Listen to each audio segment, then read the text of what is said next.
Hello everyone and welcome to Spa for round 6 of Pure's Japanese Grand Touring Series. Hopefully this will be a cracker. It's 300 kilometers, but before we get underway, let's have a look at the Drivers' Championship. Now Tony is still leading the way, followed by Spurgey and MSP J-Town, who have both moved up into 2nd and 3rd position, and Outlaw and Ghost Driver have dropped slightly. There's a lot of movement in there with a lot of people moving up and several drivers moving down very rapidly.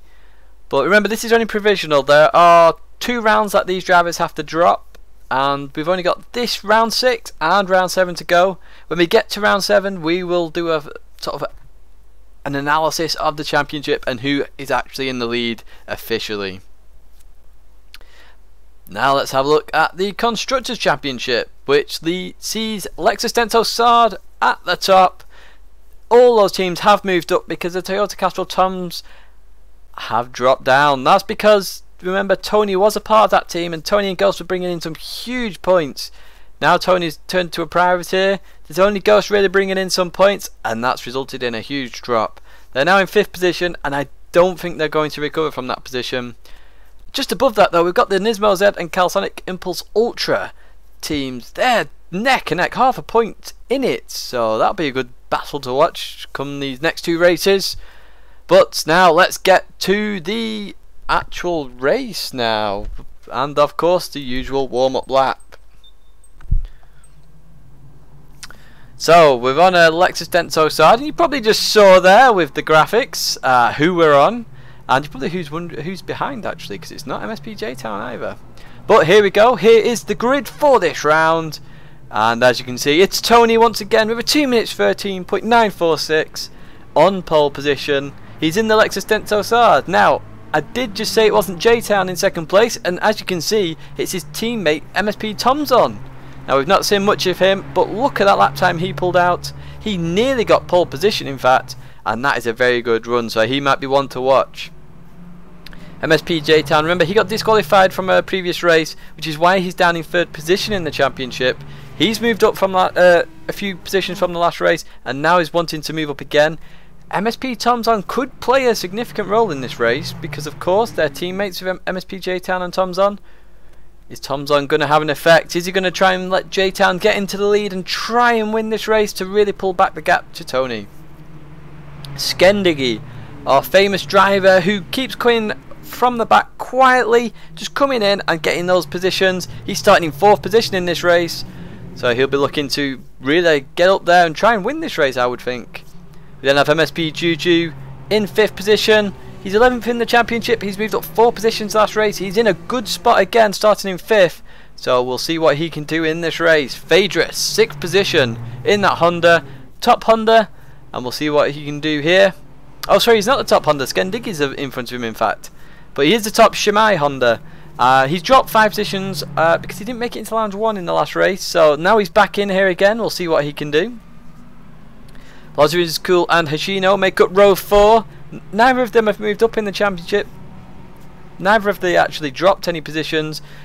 They're starting quite good positions here, so it'd be nice to see if they actually make any significant movements up the field. Maybe gain a few positions in the Drivers' Championship. That's something we'll definitely have to wait and see for. As we look at the bottom end of the grid now, there are 14 cars in this race, but starting on row 5 is our 2nd place person in the championship. That's Spurgey in that yellow hat. He's got a lot of work to do to try and keep that 2nd position though, because he's really far down in this grid. We then have Nisman in the Calisonic Impulse Ultra, starting in 10th place there. He dropped a position in the championship. That's not too bad. He'll want to make sure he has a better result here than last time, so we'll see what he does.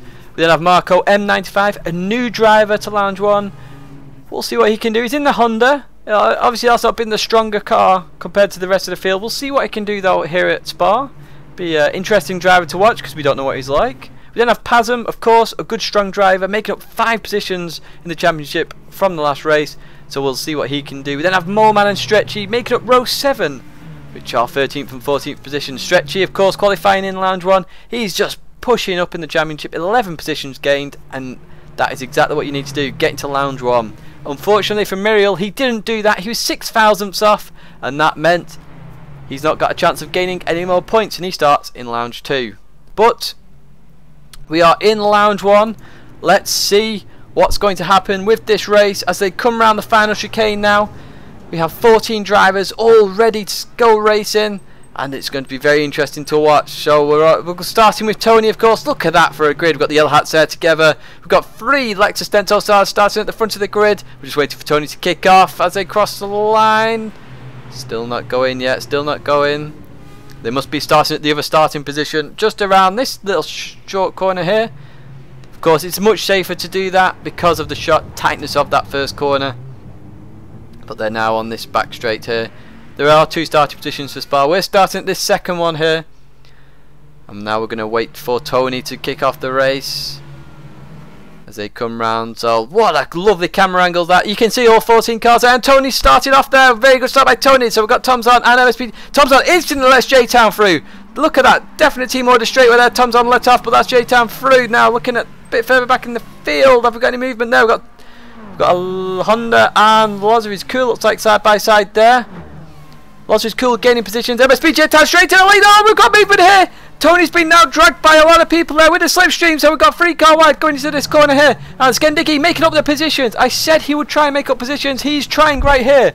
So we'll have to see now as they come around here. Skendicki, oh, very tight, making sure he don't get contact. Tony's dropped to 3rd position. MSP J-Town in 1st position. Tony's going to want to stay with him here, but Tom's on splitting him. Tom's on could really slow him up. Let J-Town break away. We'll have to see what happens there. Oh, got a bit of a slide there. Who is that? That's MSP Juju having a bit of a slide. His lads are cool. Oh, there's a bit of action there. Tony going on the inside. Bit of contact there with Tony and Tom's on as they now come to this long left-hander. It's a double apex. And Tony's going to have to defend really hard here because I reckon Tom's going to come back, especially when we get onto some fast straight bits. Got the 2 yellow hats there fighting in the background as well. Look at that. We've got the entire field on one part of the track there. Remember, these are world-class drivers. They've been in all sorts of competitions. You've got GT Academy finalists in here. You've got GT500 specialists who just race in these championships. And it's all exciting stuff. But MSP J-Town is instantly putting a gap between him and Tony. If he does that, he gets away from the slipstream and he breaks away.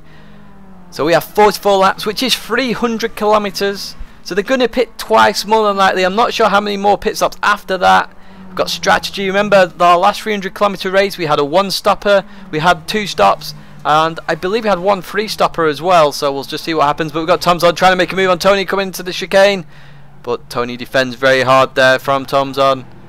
Has MSP J-Town broken away though? It'd be very interesting to see. Let's have a look at the gaps as they go over the live timing. We have a 1.54 second gap. That just changed slightly there. 7 seconds covering the entire field, and it looks like J-Town is breaking away very quickly indeed. But we come onto the back straight now. Actually looks like Tony is actually catching up to MSP J-Town. Let's display the entire track so we can see if anybody disappears from this grid as they come up Eau Rouge. What a lovely corner. Using all the curb there on the inside. That's Tony and Tom's on still fighting. We're going to watch this now because Tom's on trying to make him in on Tony. He's got a slipstream. He's got the slipstream. What's he going to do? Is he coming to oh, he's tapped him a little bit. That's meant he's lost all that strength he had. And oh, Tony's run wide. Tony's run wide. Tony's run extremely wide. He's going to try and come up. Be safe there, Tony. Skendicki's making a move on the inside. That's very well done by Skendicki.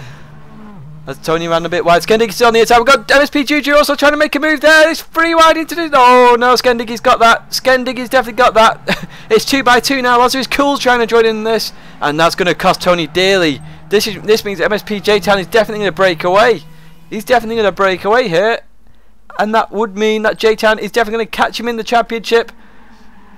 But Tony's all over the back of Skendicki. He has to make a move very quickly here. We've stayed on Tony since the start of the race, but it's all the action is with these guys initially. So we've got to see what they're going to do as they come onto the other parts of the track. Remember, just after this section, we've got a long, fast, straight bit with a slight left-hander in, and then we go up to the chicane. There's going to be overtaking now, I'm sure, because of the slipstream, but we'll just have to wait and see. So remember, in this race, they are definitely going to have to refuel. And fuel is 0.6 seconds per litre of fuel, so you have to get the fuel right as well. And Tony may want to use strategy here. Now he's in the pack a little bit. He may want to use strategy to try and catch up to MSP J-Town. We've got movement in the back of the field slightly here. We've got Spurgey and Phaedrus. And Spurgey's making up ground. Remember, he started on row 5 in 9th position. And he's now up into 7th. Now he'll want to catch up. Remember, he's 2nd in the championship. But we've got, looks like, look at the front here. We've got Tony trying to make a move on Scandigi. Looks like he's made the move on the chicane. Skendigi's going to come back at him. We've also got Juju, who's made a move on Loza, because I think Loza was ahead initially. But this is a big, big battle here, just up front. And Tomzon is leading this pack. He's got a little bit of a gap to Tony, and then it's these 4 drivers behind, and J-Town's definitely pulling away. What is that gap as we cross the line? It's 2.3 seconds. He's definitely pulling away. So now all he has to do is keep improving that gap. Oh, we've got somebody in the pits very early on. That's Marco. Marco is in the pits. What's he in there for? This is a very, very early strategy. This will be interesting then. So he's pitting early to try and get away from the pack. It seems very, very early to do that. We'll see what happens. And Tony's made a move there, going into 2nd place using slipstream. Skendigi's followed him through. Skendigi is in all the action this time. Normally he's very quiet and we see him look towards the end, but this time he's thoroughly in there, enjoying the action. We've got Juju in there as well. And Loza is cool. Spurge is going to try and jump on the back. Hashino's made a move on Nisman during that straight as well, because Nisman was in 8th position, now in 9th. But it's all action, action, action at the moment.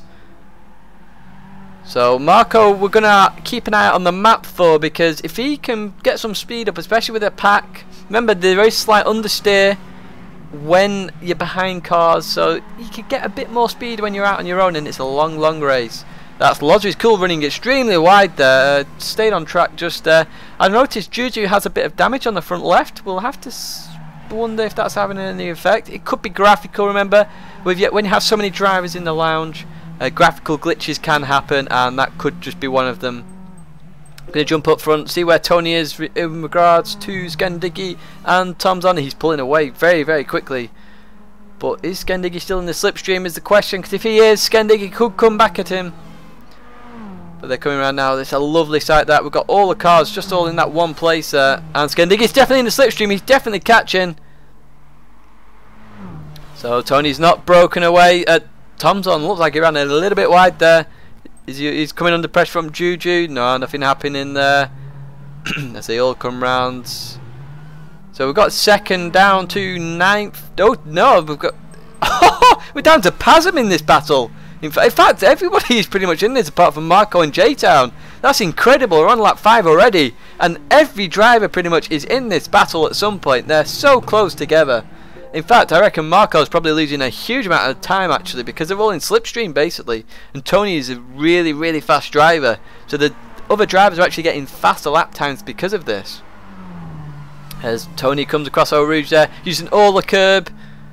And we got to have 2 wheels on curbing, which does count as track, or actually on the tarmac. Can't have all 4 wheels off, otherwise you will get a penalty or even disqualification if you are absolutely abusing it.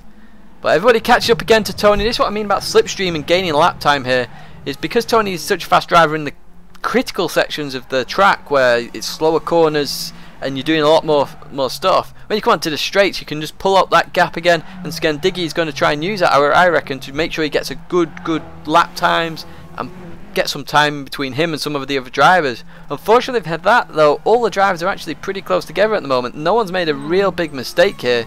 There's only Tony initially running wide on the chicane at the end of that straight after Eau Rouge, and that cost him a little bit too much because J-Town is definitely pulling away.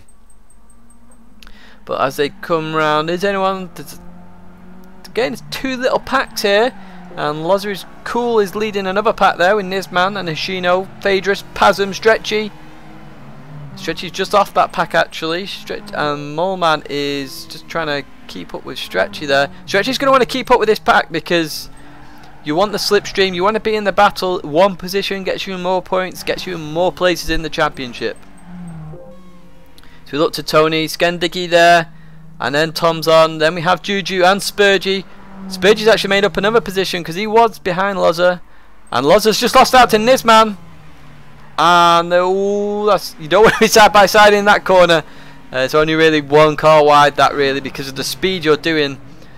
And these guys are definitely losing out slightly up ahead. It's probably because they're battling with themselves. Spurgy's made up quite a lot of positions. The biggest mover so far is Spurgy. He's come from 9th to 6th position and is going to be on the back of Juju very, very soon. We'll jump to Skendigi. And Tony's not got much of a gap this time as they're going to come up to Eau Rouge. And remember, there's a straight just after Eau Rouge. What can he do? What can he do? If he keeps making moves on Tony, then J-Town is definitely going to have this in the bag. Oh, Tony must have made a mistake there on Eau Rouge because Skendicky's got an absolutely insane run. And we've definitely got 2 packs of cars now. And Tomzon's going back. He's overtaken. Oh, we got contact. We got contact. Tony didn't want to let him through. That was a bit naughty. That was a bit naughty. I'm not sure whether he saw him there or what, but there was huge contact there between these two. Have they got damage? No, that's not damage from those two. In fact, no, it's not. That's Tomzon's got damage from something else. But that was definite contact, and Skendicky's now in second position. Tony's going to have to be careful because if he starts battling with Tomzon, Skendicky could break away. Of course, Tony's going to be slightly frustrated from that earlier mistake with a chicane. But we'll see what happens later on in the race. As we're currently going to look at Skendicky. Is he going to break away? Now, we're not used to Skendicky being in all this action very, very early on. But he's showing us he can race. That Conda is actually proving quite well around here, actually. And it'll be interesting to watch to see how he does for the rest of the remainder of the race. But we're only on lap 6. There are 44 laps in this race, so a long, long way to go yet. Of course, anything can happen. MSP J-Town leading the way there in his Lexus Denso Sard. He's leading by quite some margin, and he's got a lot of work to do. Now, am I just double checking there? Yeah, Marco's on his own. What lap times is he doing? He's running slower than the rest of the field, I'm afraid. So Marco is out on his own, and he's going to stay out on his own, I think, unless somebody makes a mistake. But MSP J-Town already coming across the line. And actually, we're going to stick to the live timing, see what gap there is to Skendicky. And we'll jump to Skendicky, see how he's doing. He's under pressure from Tony there. Tony having a look on the inside, doesn't go for it. And it's a 4.5 second gap. But we'll jump straight into this, as they are now going to approach Eau Rouge once again. So this the main battle now. It's from Spurgey to Skendicky, second to 6th, and it's who's going to do what. Tomzon is all over the back of Tony. Oh, I'm going to jump to Tony here because I reckon Tomzon's made a mistake in Eau Rouge, and Juju's made the position there. Juju's made a position, and Spurgey's made a position as well now. Tomzon obviously making a mistake. Spurgey's going for the inside to overtake Juju as well. GTR very good in straight line, remember. Juju making a move on Skendicky there, but doesn't quite make it. So remember, the GTRs are very fast on the straight.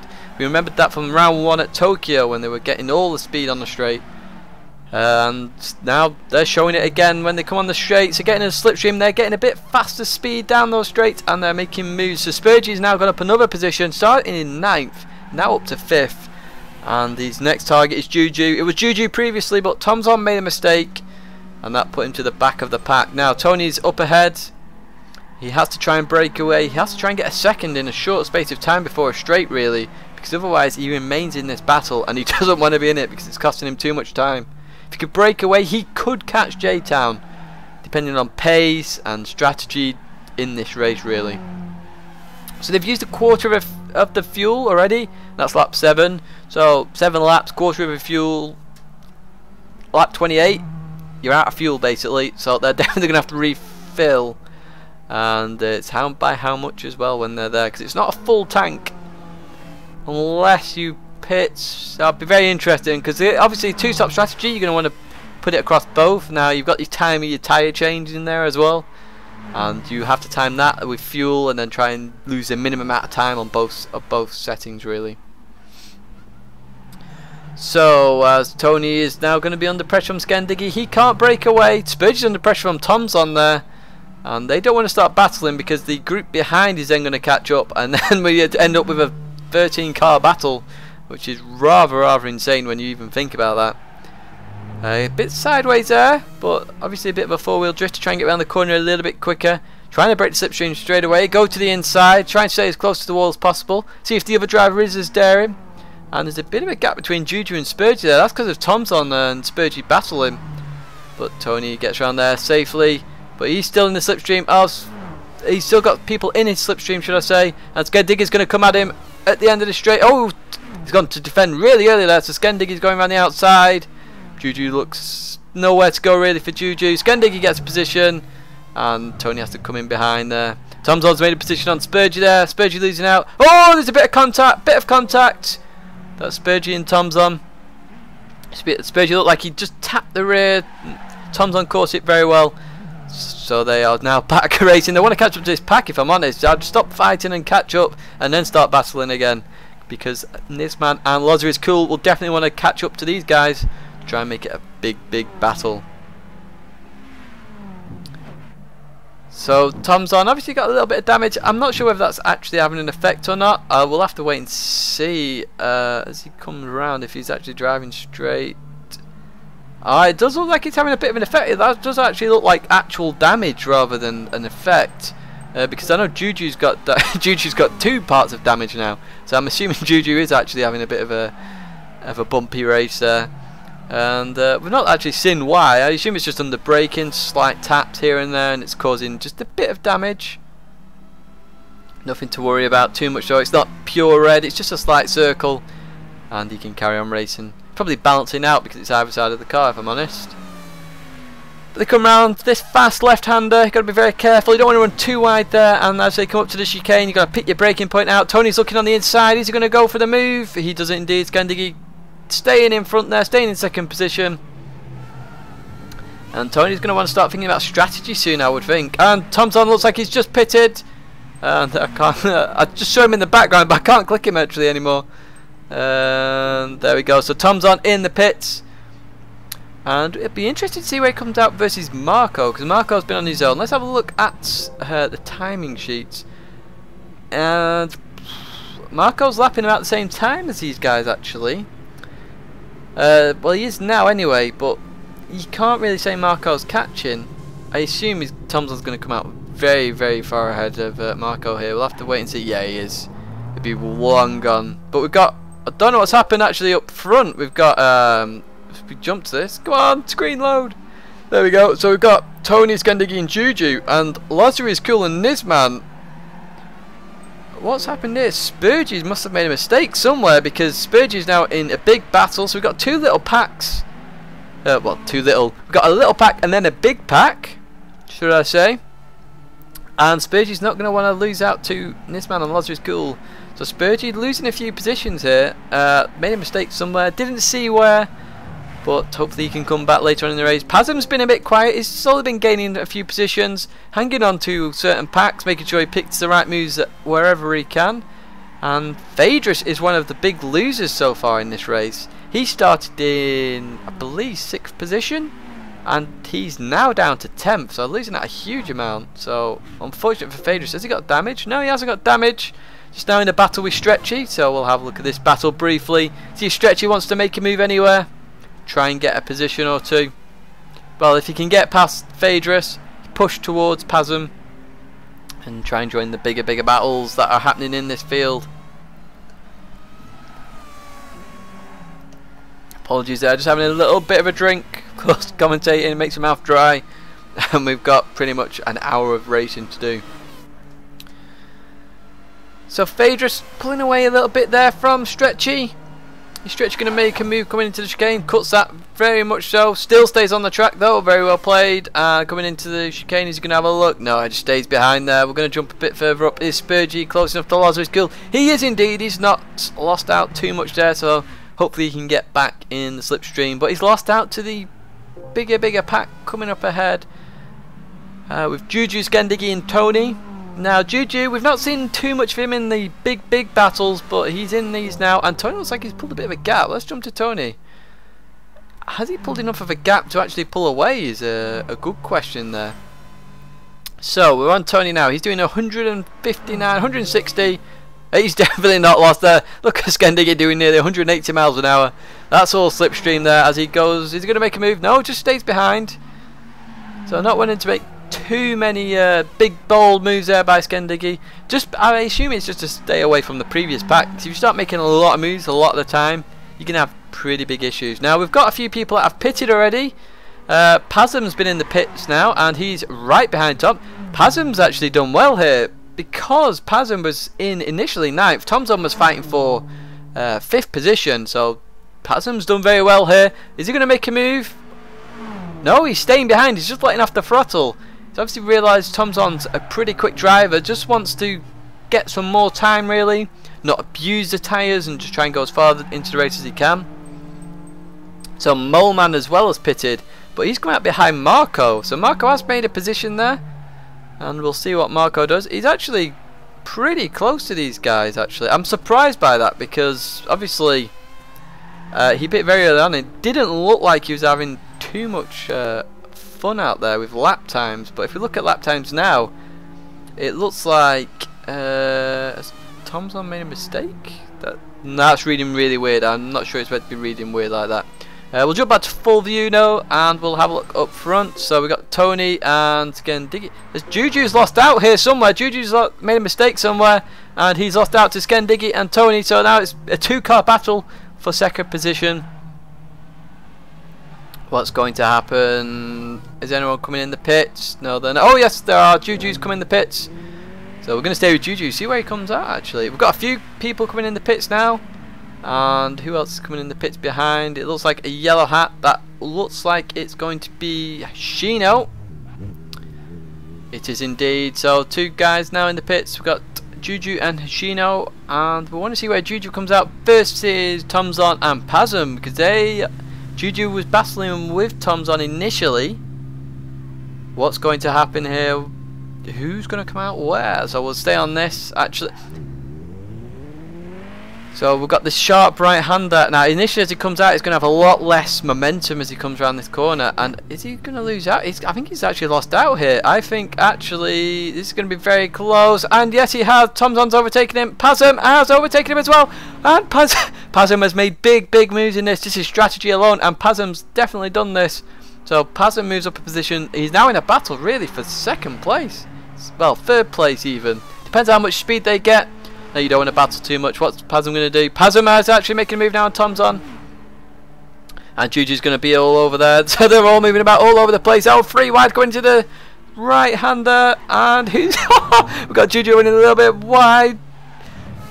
And yes, Pazum's got that. It's Pazum, Juju, then Tomzon. And there was a lot of movement there, but Pazum got that one done. So let's jump towards the front. So we've got Skendiggy and Tony. Skendiggy, this should be working out really well for Skendiggy because obviously Tomzon's in a fast Tony's in a faster car, sorry. And then we've got Skendiggy, who the Honda hasn't been the best, but of course he's using what he's got. He's been the fastest Honda really out of all Honda drivers, and he's proven his worth here. If he stays with Tony, he'll be able to keep up with some really quality good times and perhaps make sure he's gets a good finish on the podium. But we'll have to wait and see. Now, what's going to happen? Is MSPJ Town in the pits? No, he's not. It looks like he's carrying on. Now, Skendiggy's going to stay with Tony, I would think, until Tony pits. So, unless Tony does a sneaky move. Now, we're going to go behind briefly. Is anyone going in the pits there? This man, Spurgey and Lazarus Cool. None of them going in the pits. So they continue on there. And let's look to Phaedrus and Stretchy. Now they're staying together as well. And let's jump back to Pazum, because Pazum's leading out the pit stoppers, and he's got a bit of a gap to Juju there. So I'm not sure what's happened between the... Oh, Tomzon! Tomzon's had a big moment. Tomzon's had a massive moment there. That fast left-hander is huge. Oh, he's got engine damage. He's got wheel damage. It's all sorts of damage there, and that's unfortunate. He's going to have to come in the pits there. Going to have to come in. Now the problem with that left-hander is if you get a tyre on the dirt, you are going to spin out, just as Tomzon's done there. Unfortunate for him, he was really strong there, but he's not made it work with that slight slip up on that fast left-hander. What's Pazum and Juju doing now? Pazum is leading the way, but Juju's going to come back on the straight, I can only assume, in that GTR, which is very quick. We'll stay on there, see what happens. I can see the arrow closing in. There we go. There's Juju. And he makes a clean move past Pazum. So we've got two Nissans there. That's a Nismo Z. 350, I believe. And then we've got the GTR of Juju, of course. So two different models. But obviously, because they're both GT500 cars, they're both racing hard. So just up front, I've just noticed the arrow of Tony moving quite far away from Skendiggy. Now Skendiggy's going to have to be careful. What's the tyres like? Tony's got a lot less grip on the front compared to Skendiggy. If you look at the front tyres generally, It's front right, sorry. Skendiggy has much more tyre, but he's just not keeping up with him. So obviously Tony's trying to pull away, and I believe Tony's actually pulled enough of a gap there. It looks like 156. Oh, it's so close. He's on the edge of it, I believe. So Tony looks like he's pulling away, and if I was Skendiggy, I'd probably pit now because you aren't really catching Tony there. We'll see what he does though. No, he carries on. Skendiggy carries on. I'm not sure whether that's going to be a smart move or not. Let's look to Spurgey. Did Loza go in? No, Loza didn't go in. We've got the next battle, which is Stretchy and Phaedrus. Oh, it looked like Stretchy was having a little bit of a game there with Phaedrus. Looked like he initially was going in. Didn't go in then. So now we're going back to the pit stoppers. We've got Juju and Pasm. Now, they pitted very early on, so does that mean they are going to do 3 stops rather than 2? Or are they only doing 2? We'll have to wait and see on that one. It was around lap 10, wasn't it, that they came in. So 10, so they pit again on 20, pit again on 30. Could be the case. MSPJ Town still not pitted either, and they're gonna have that. This battle's looking very interesting. I'll have to keep an eye on this one.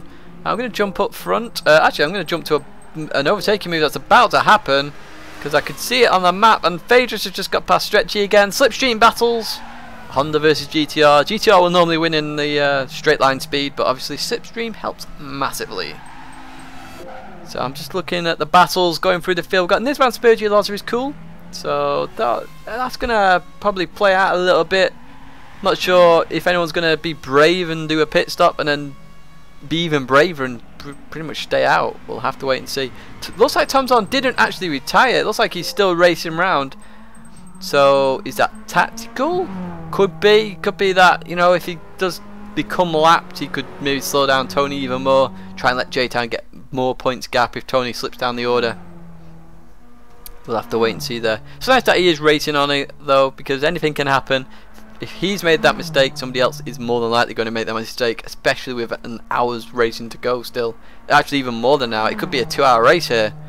So we'll just have to wait and see. Loza is cool, making up 2 positions there. Somebody ran a little bit wide.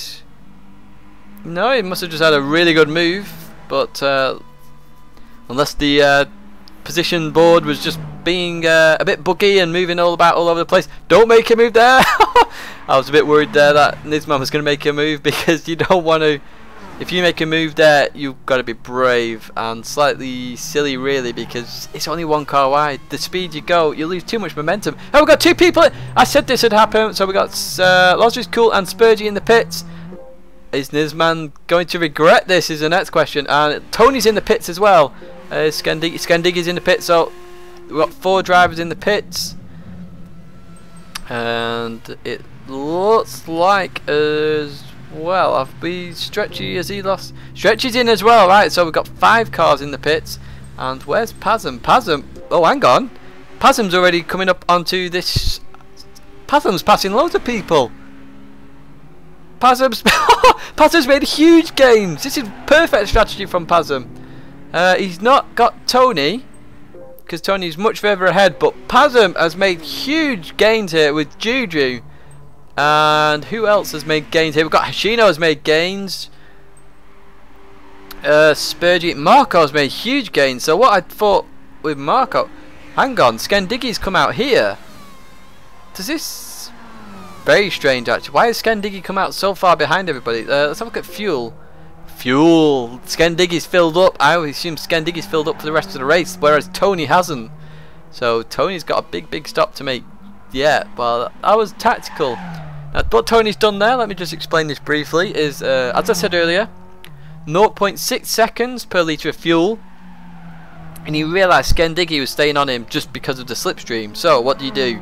You don't really fill up that much in the first pit stop. You get out much quicker than Skendiggy. You've now broken that slipstream. Tony can now try and race away to try and catch MSP J-Town, and that means Skendiggy is now lost at the back. But what isn't in Tony's plan probably is the fact that Skendiggy's got a bit of slipstream. Now, is that going to come into effect later on in the race?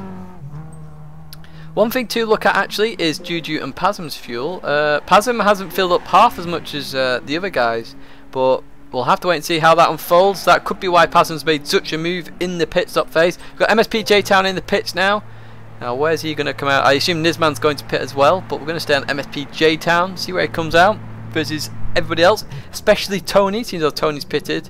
I assume this should be a clean stop. Depends how much he fills up by as well. Remember, if he fills up a lot, he could come out in the pack. We'll have to wait and see. As we're just watching now, nice clean pit stop. And this man's carrying on. This looks like this man's going for a one-stopper by the looks of it. It'd be very interesting to see if he can do that. So J-Town's going for a standard two-stopper here. So if you work out the laps, you got 15, 30, 45. We've got 44 laps. So that makes it pretty much perfect because we had one warm-up lap.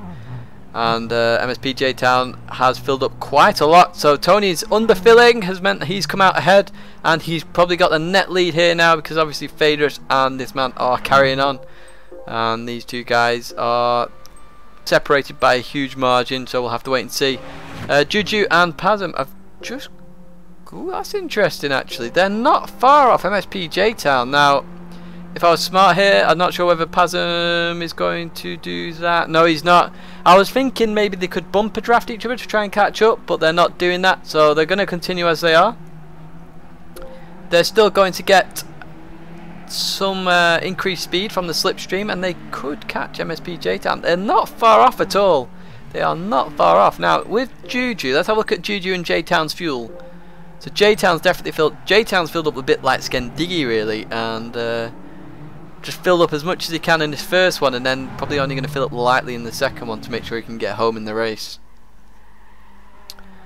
So J-Town's going to have to be very careful. Little dust pick up there from Spurgey. So the two yellow hats together battling on their own there. Reminds me of Eddie Jordan's team at Spa that time when they were battling each other, and sort of brings back memories there. Formula 1, doesn't it, with Spurgey and Hoshino there. So we'll have a look at the yellow hats. Yellow GTRs racing around Spa. Obviously it's a different format to the old F1 layout. It was a bit quicker that, and you had the actual bus stop chicane where it was sort of like a left right right left double chicane, and that was why it was called the bus stop as well. Just going to quickly jump to the front with Nizman. Is he going to pit? This is going to decide really whether he's on a two-stop or one-stop. That looks like he's actually pitting by the arrow. It is indeed, he's pitting, so he's doing two-stop as well. It's just got an extra lap. And Phaedrus is carrying on. Phaedrus is going for the one stop. I'm not sure whether that will be faster or not, and we'll have to wait and see. So Phaedrus definitely going for a one stop strategy. Now with Phaedrus, fuel wise, yeah, it's probably possible then. I would think you get down to a quarter, fill up to wherever you need to fill up again. But Tony's catching up pretty quick, and let's jump to Pasm and Juju briefly.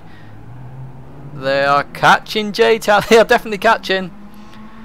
Now, if Juju's smart here, I'd wait till after Oru's, get a bit of slipstream, then you use Pasm's slipstream, and you jump straight into J-Town slipstream, and then both of you just accelerate through, and basically catch up to J-Town, make it a 3-car battle. Now, J-Town wouldn't want this to turn into a 3-car battle, because if it does, it means he slows up, and it means Tony could actually pull away. We'll have to wait and see. They're definitely on J-Town now though, so this is a 3-car battle.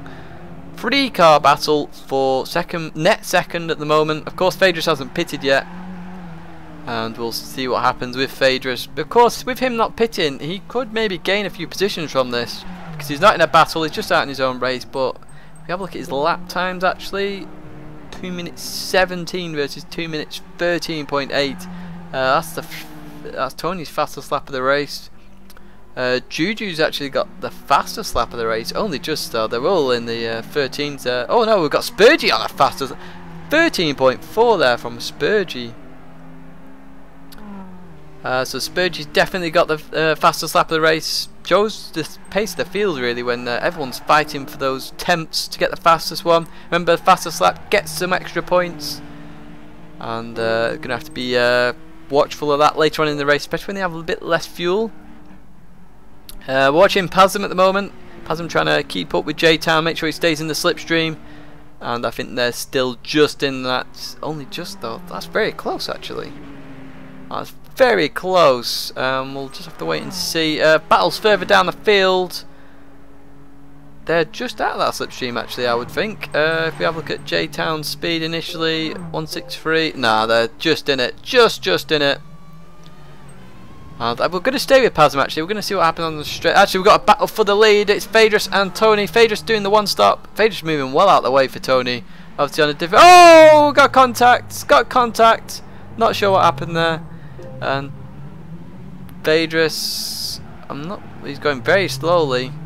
Very, very slowly. Why is he doing? I'm very confused by this. Is he retiring? I'm not sure what's happening here. What is Phaedrus doing? He's all over the place. We'll just stay on Phaedrus initially just to see what's going to happen. Has his wheel died or something like that? Could be the case. He's doing something very weird here. He's just pulling way out of the way. If I was... No, he's obviously trying to come back on the track. Is he retiring? He's letting everyone go by. Yeah, it looks like he's retiring, his Phaedrus. Not sure what happened there. Has Tony got damage? He has got front right damage. That is where Phaedrus hit him. So we'll see if that... Oh, he's gone a bit wide as well. So obviously having a bit of an effect. It does pull you that way if it's front right. So it's definitely had an effect on the car. And that's only going to help MSP J-Town, Pasm and Juju catch up. So now this is the battle for second place with MSP J-Town, Pasm and Juju. And Pasm's the one that's made the most places, but he hasn't filled up the most, so that's going to cost him in the next pit stop. Now, J-Town's doing a 2-stop.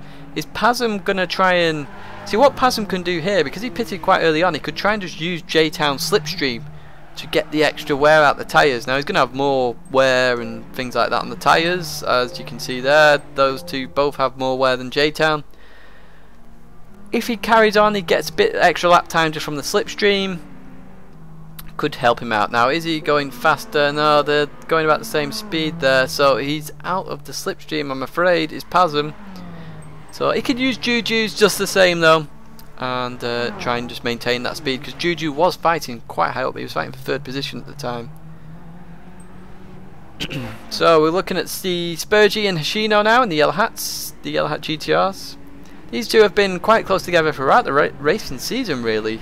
If you think back to Monza, they also had John Killer in there as well. John Killer hasn't really raced since, and these two have been fighting quite close together, really. They've been quite good partners, quite similar skill level, really, in this GT500 series.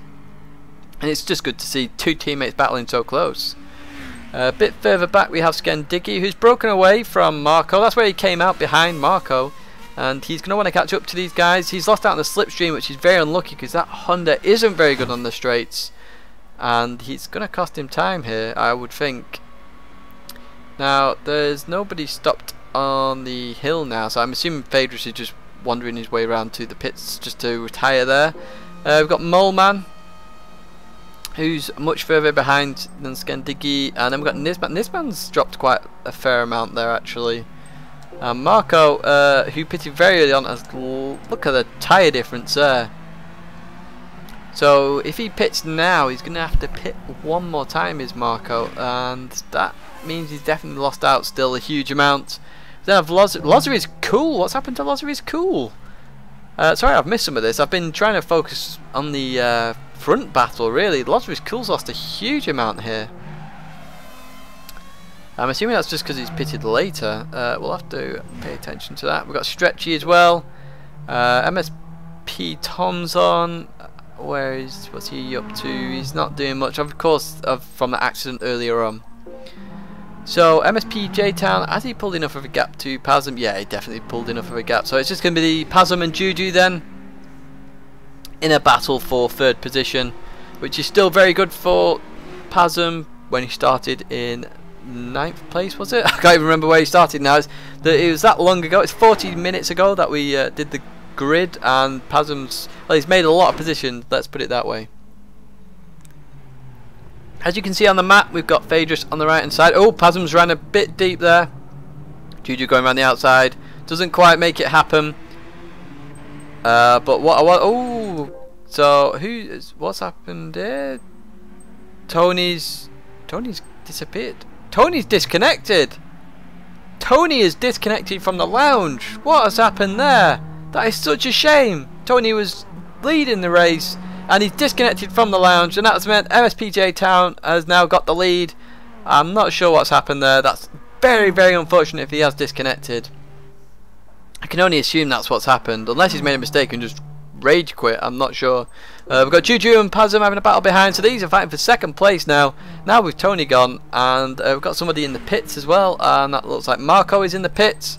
We did expect that. He pitted very early on. So these two now fighting for second position, Juju and Pazum. And if any of these actually finish in this order, they finish in any order actually, with Juju and Pazum in second and third, they're going in more huge positions in the championship. Of course, how you finish, better you look really. But these two are very good drivers. So Spidgy and Hashino have gained positions now, the yellow hats. Both made net positions in the race from the grid order, so it's nice to see there. And I assume Spidgy's probably still going to have the fastest lap. Tidgney out on his own at the moment. I think he's losing time as well, which is unfortunate. I thought Marco was in the pits actually. Yeah, he was in the pits, but Phaedrus has completely retired. He's got engine damage, got damage everywhere. I assume he's yeah, he's retiring there. Unfortunately for Phaedrus, I'm not sure what happened. I assume something happened with his wheel, which caused him to just completely go straight on and then have weird, wonderful steering. We'll jump back to J-Town now though, and we're approaching halfway through this race, so we're going to talk another 50 minutes of racing from here on, which is a lot of time, and that means a lot can happen as well, especially with this second place battle with Juju and Pazum. Now Juju's got the more advantage because he's put a bit more fuel in, but it depends if he's put too much. Remember, if we think about the twin ring Motegi, which was the 300 kilometers, fuel was the issue at the end of the race because we had Nisman run out of fuel on the line, and that meant Lodgery's Cool got the win there. But we're here now at Spa with the 300 kilometers, lap 20, and we have 24 laps to go. And we've got another pit stop at least. We could have 2 more on some drivers, and we've just got to wait and see what's going to happen with these guys. So Marco and Tomzon are going to be fighting. Tomzon had that accident, remember. The arrows are all split up now. It's mainly these two that are battling at the moment. Juju and Pazum for the second position. Once again, Slipstream Pazum straight through into second place. And Pazum showing some really good pace. He's a very good driver. You'll have seen him in other racing series and Racing Me and Racing everybody else. Is Pazum, and he's a very good driver, very good guy as well, very friendly, and always wanting to race the cleanest he can. And that's what you're seeing here. That's why he has no damage, and that's why he's racing very well indeed. J-Town up ahead there, approaching the double left-hander, and it looks like this is J-Town's at the moment. They've caught him up a little bit, obviously with the pit stops and things like that. But I don't think J-Town's going to be caught at the moment, as we're just watching Pazum and Juju race round in this bit quieter stage of the race at the moment. We're going to be approaching pit stops again soon, and it'll be interesting to see. J-Town won't be pitting until lap 30, but these guys... Oh, Pazum's ran a bit wide. Pazum ran a little bit wide there, a bit too quick in that left-hander, and Juju's right back on his tail. Juju's a little closer, he could have taken advantage of that. It looks like he's got dirt on the rear of his tyres there because he was sliding all over the place. But that should be no problem at all for Pazum there, as they now come round once again. They don't want to make a move here, Juju. Please don't make a move. Good stuff. And they keep racing around. He's going to make a move at the chicane. That'd be quite interesting to watch. No, he doesn't. He just stays behind for now. This chicane. This is where the bus stop used to be. Well, sort of used to be around here. And Pazum pits. Pazum is pitting. Oh, nearly went into the wall there, Pazum. Do be careful.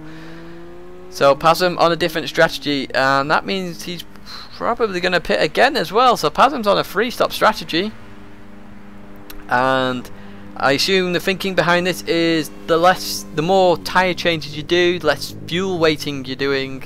So essentially the pit stops are quicker, and you don't lose as much time. Of course, you get more time as well for faster laps. So definitely something to watch out for then with Pazum. And we've got somebody else in behind, that would be Moleman, and we've lost another driver. Who have we lost? Ah, it's Phaedrus actually, just quit into the menu I assume. So down to 12 drivers. We started with 14, down to 12. And Pazum now coming out on his own now, so no slipstream, and he's just going to be racing away, trying to catch up to any pack he can to get a bit of slipstream and get a bit more lap time. As we look a bit further back, we've got Tomzon now overtaking Moleman, I assume, as they come onto this little second start finish straight. This is where we initially started, and Tomzon gets the position. Of course, Moleman's just pitted, but these two are going to be in a battle, I would think, after Tomzon's mistake earlier on, coming out that fast left-hander just before the bus stop chicane. And Tomzon's got a lot of work to do. It's unfortunate for him because he did qualify in second place, but he's now in 10th currently. So we've got gaps all over the place. Spurgey's pulled away a bit from Hoshino. Why would that be? That looks like tyres. And if Spurgey gets enough pace, he's got better tyres at the moment, he could catch up to Juju here. And then this battle for second, where Pasm has pitted, but of course we'll come back into it later on with the net positions. Could mean Spurgey joins the battle, and that would be a 3-car battle for that place. Hoshino, I've not really seen who he's racing recently other than Spurgey, so it'll be interesting to see what happens later on in the race there. I'm not sure who's racing. Skendiggy's catching him up actually. Skendiggy's got far better tyres there. Actually, if we look at the live timing screen, we'll be able to see actual lap times there. Gaining 8/10 last lap. Let's see how much he gains this lap as Skendiggy approaches the bus stop chicane. Let's see how much he gains. There's somebody in the pits there. That looks like Juju in the pits, and it looks like Spurgey's. No, or is that Spurgey going in the pits? No, it's not. It's Hoshino going in the pits. So Hoshino's just gone in the pits, and we're going to jump to Pasm. Let's jump to Pasm. Let's see what happens with Pasm and Juju now. So Juju's covering off Pasm a little bit. Pasm been very good with strategy so far to be in a battle for second place at the moment. What's going to happen here now as he comes onto the back straight there? Now, is that Juju just finishing? Is Juju just finishing? Pasm once again getting the positions that he needs. So Juju has lost out on strategy here because Pasm once again comes out ahead, and Juju is going to have to pit again as well, and I assume they're on similar fuel loads now. Nope. So is Juju overfilling here? I'm not sure what's happening here with fuel. We had this last time in the 300 kilometers where we weren't sure with fuel who was right, who was wrong. It looks like we've got the same situation once again. Pasm is in 7th place and is pulled a bit more of a gap to Juju. So Pasm just has to stay calm now, put in some decent laps, and we'll see what happens there. We'll keep an eye out on the gap as well, just to make sure there's a... Oh, we've got Moleman making a move there. Moleman on Tomzon. Moleman gets position. Slipstream. 2 Lexus here, but 2 different teams. The Petronas Toms and the Denso Sard. But yes, we will keep an eye out on Pasm and Juju and the gap. See who has actually got faster lap times there. We're going to jump to Spurgey. Let's see what he's up to. Just driving round there. He's not going to be until lap 30 either, I reckon, with those tyres. He's got a similar strategy to J-Town, it looks like. And J-Town's pulled an even bigger gap there. J-Town on his own at the moment. Then our Skendiggy, currently in 3rd position. He was fighting with Tony. Tony's disconnected. Skendiggy put a lot of fuel in actually. I'm not sure what Skendiggy's going to do for the second pit stop, because he's on quite a long one, but we'll have to wait and see. Do love the sound of this Honda. It sounds a bit like an F1 car. It sounds very high pitched and crazy. And then we've got Nisman behind there. Nisman, he's featured in the last 300 kilometer race. Remember, he ran out of fuel on the line. Meant Lozu is cool. Got the position. And who's that in the pits? That Spurgey in the pits. So Spurgey, I wasn't expecting Spurgey to be in the pits then. Why is Spurgey in the pits? They were on the same strategy as MSP J-Town, so Spurgey's doing this tactically to obviously be in a battle with Juju and Pasm. That's the only thing I can think of. But this could backfire massively. It depends where he comes out. So obviously Pasm's already gone ahead because he was ahead. So Spurgey is going to come out with Juju. So this is definitely the battle for second place. This will be. I know Pasm's up ahead, but Pasm's not filled up as much at the moment, so he should lose a little bit of time. So if you look at fuel strategy, Juju's definitely got the most, then Spurgey and Pasm. Looks like set blocks there. But Juju's got a run on Spurgey there, and Juju should get this as well. Spurgey's going to have a bit of cold tyres, so he's got a lot to catch up with. Juju defending now, which is very well done because he needs to use good tyres that he's got, the good warm tyres, to try and pull away a little bit. Moleman and Tomzon fighting on the straight once again. This should be a good battle towards the end of the race. Tomzon actually battling with somebody after that mistake, which would be make his race a little bit more fun. It shows you what you can do if you just carry on racing really in the race. Now we're down to 11 drivers. Who have we lost now? We've lost Marco. Marco's obviously given up there. Don't really want to see people giving up initially. It could be a disconnect. I could be making assumptions there, but he was at the back of the field. And we're down to 11 drivers now. Started off with 14. And we're seeing quite a high kill rate in this one, and we don't really want to see any more drivers disappearing. But this is one of two battles that are really happening at the moment. We've got Moleman and Tomzon, and then we have Juju and Spurgy. Now if these two start battling too much, Pasm could break away. And if we actually have a look at the live timing, have we got lap times there? No, we'll have to see when Juju comes to the end of this lap actually what his last lap actually was. Got the words out eventually there. And be very interesting to see who's actually going faster here. So Skendiggy is in the pits now. So Skendiggy is quite a surprise as well. The people are doing weird strategies now. I assume everybody is pitting once again one more time, but MSP J-Town isn't. So either everyone else knows something that J-Town doesn't, or they're doing it purely for positional strategy, getting the slipstream and everything in between. Now Skendiggy's coming out behind Spurgy, Juju and Pasm, and Skendiggy's filled up. What the heck is that's way too much fuel, surely. Unless Skendiggy's now going to the end of the race, 20 laps, he could probably do that. But he's going to be in a battle with Moleman. And Tomzon's in the pits. Tomzon coming in the pits again. Now I reckon Tomzon is going to go to the end of the race. I reckon he'll fill up a huge amount. Let's have a look at what Tomzon's going to do. How long is he going to be in this pits? So Moleman stays in a battle, but he switches drivers. Doesn't fill up as much. Skendiggy's put a huge amount in. I'm not sure what's up with the fuel strategy of Skendiggy. I suppose we'll have to wait and see towards the end of the race. He's in a fight with Moleman currently. To say he was fighting for second earlier on in the race, now he's fighting for 9th position. It does say something about strategy there. And we just jumped to Nisman. Nisman currently in second place. Quite low on fuel. We're used to Nisman being low on fuel. Quite low on fuel once again. Got quite a lot on tyres though, so he could go to lap 30. I reckon he could go a bit further on into the race before he pits. I would definitely if I was Nisman. We'll just watch him for a little bit, see what he gets up to. Currently have two battles happening in the field. We've got Spurgy and Juju, and Moleman and Skendiggy.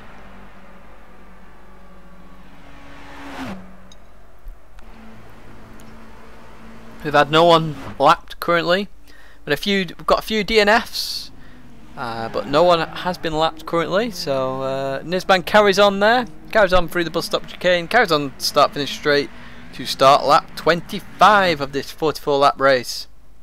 So we've done about 150 Ks now, 150 kilometers of racing. Now remember we're doing 300 kilometers, so the fact we've done 150k already is quite remarkable really, and we've still got that distance to go again. Now we haven't got as much action as previous, which is why we're just focusing on certain drivers. I could actually be doing some drivers championship calculations, because I think J-Town would still be in the net lead. I know obviously each driver has to disregard 2 races essentially, so the fact Tony disconnected, this could be one of his disregards. But remember earlier on in the season Tony wasn't winning all the races, it was J-Town, and Tony was getting, I think in Monza it was one of his worst ones, because he ended up in big battles with Slipstream. So that's something that we'll have to keep an eye on. Pasm is definitely keeping the gap there. Actually, we were going to look at this. So Pasm's lap time 14.0, Juju's time 14.7. There's your answer to the question. Pasm is actually breaking away from Juju, and looks like Pasm is going to be king of strategy on this race at the moment. Depends if he's got his fuel strategy right though, so we'll wait till the end of the race to find that one out. Let's jump to the battle between Juju and Spurgy, and we'll give that one a little watch for a little bit, see what's going to happen between these two guys, and admire some of the camera angles that we actually have of Spa. It's such a famous track, is Spa, that, you know, there's some amazing races that have happened here. One that comes to mind is the F1 race, if everyone remembers back to like 1998 or something like that. The start of the race where it was wet, and I think there was like 4 cars that survived the start of the race, and everybody else crashed. And from that, then everyone ran to get reserve cars. Of course, they don't have reserve cars anymore.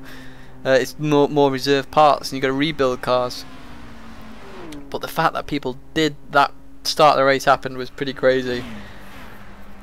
Always good to see something like that, though. It just brings the drama of the sport, you know, to another level. Action packed. You just don't want to move from your seat for when it restarts. But we're currently watching the GT500s, so Super GT cars going around Spa. I'm not sure whether they do this in real life. I assume they don't. I assume they stay around Japan and Asia. I can't be 100% because, of course, the German DTM, they come to the UK. It's not just German tracks, so they go to Brands Hatch. Excuse me, bit of a cough there. So I'm not sure whether the GT500s extend their range. I know the Australian V8 supercars, they venture quite worldwide. They go to I want to say Dubai. No, they go to Bahrain. They go to Bahrain. We're going to watch Juju make well, have a position taken away from him there, from Spurgey. Spurgey getting that position. And Spurgey getting the 6th position there. And with these two battling, I don't reckon they're going to be catching Pasm. Actually, I'll have another look at lap times. Pasm 14.5, Juju 14.0. So it's staying about the same, actually. Person with the fastest lap, though, is Spurgey with a 13.478. And you'll be hard to beat that, I would think. I reckon that was all slipstream as well. And MSP J-Town has a 21-second lead. Loza is cool. He's in 3rd position at the moment. Loza's been all over the place in this race. He's going to go to lap 30, I would assume. Or it's close to. But he's got a lot more tyre wear. And this one's so he's got a lot more tyre wear, but a lot more fuel. And this one's got a lot less tyre wear and a lot less fuel. And J-Town's sort of in the middle. But we'll just have a... Let's watch the race leader. We've not really watched too much of MSP J-Town in this race. Initially broke away, started in 3rd position, currently in 1st. And as he comes round that sharp right-hander, he's on lap 27 currently. And we'll just give this Lexus Denso Sard, which has been at the front for every race pretty much. Well, a form of Lexus Denso Sard has. So we'll just give this a watch for a little bit, because there's not much action happening in the field. There's only one battle happening, and it's a slipstream battle. So we'll give this watch for a little while as we watch it go around Spa. You'll be able to watch his braking technique, his throttle technique, and you can watch there. It's quite interesting to see. He's obviously bouncing the throttle there. He's dropping to 50, going up to about 60, and you know, going full on half throttle, not fully braking either. That helps the tyres because you're not putting as much pressure on them, of course. Because he's only doing a 2-stop and not 3-stop race, that does help him hugely, because obviously the more tyre wear you get, the less time you're going to have, the less grip you're going to have, and things like that. But it's just nice to see a bit of good driving once in a while. So MSP J-Town, remember at the start of the season he won the 1st race at Tokyo. Tokyo was a bit of an epic race. That involved Spurgey quite a lot, actually. Did that one. And Skendigi, oh yeah, Skendigi and Molman are battling. That's right, I was just making sure I was still in there. But yeah, Spurgey was in a huge battle at Tokyo when all the cars were lining up to try and overtake. And then eventually MSP J-Town got that, I believe, and was it Nisman that retired? There was a Nissan that retired. I think it might have been RB26 actually, which is Andro R35 now. If you remember, he has changed his name. I believe he retired. Loza Cool did well there. He had a big battle with his teammate GM Matthew. Stretch came in a bit later on in the series into Lounge 1. Obviously Tony was there, Tokyo, he was in the Castrol Toms with Ghost Driver as well, and they were fighting, because that's where we saw the real strength of the Supra, which seemed to be the technical side. where this Lexus seems to be overall generally the best car. The Supra was best technically. The GTR seems the fastest on the straights. So obviously all the cars having different strengths and weaknesses. Here I would expect the GTRs to actually outperform a lot of cars because there's quite a lot of straights really. But it depends on the settings as well. Remember, they can change the setups of the car. The specific specific car specifications for each car that the teams have to go by. But generally, I'm just looking at the map. Sorry, just as I interrupt that, they can change the setup, but obviously you've got to run to the specifications. And I just noticed Pasm was catching Stretchy here, so this is going to be because of strategy. Stretchy is obviously doing a 2-stop, Pasm's doing a 3-stop. So essentially, you could say these are fighting for position. Now, Pasm's obviously got a lot better tyres at the moment. Pasm goes straight for the move, goes on the inside, and he's not far behind Lozer. He's cool either.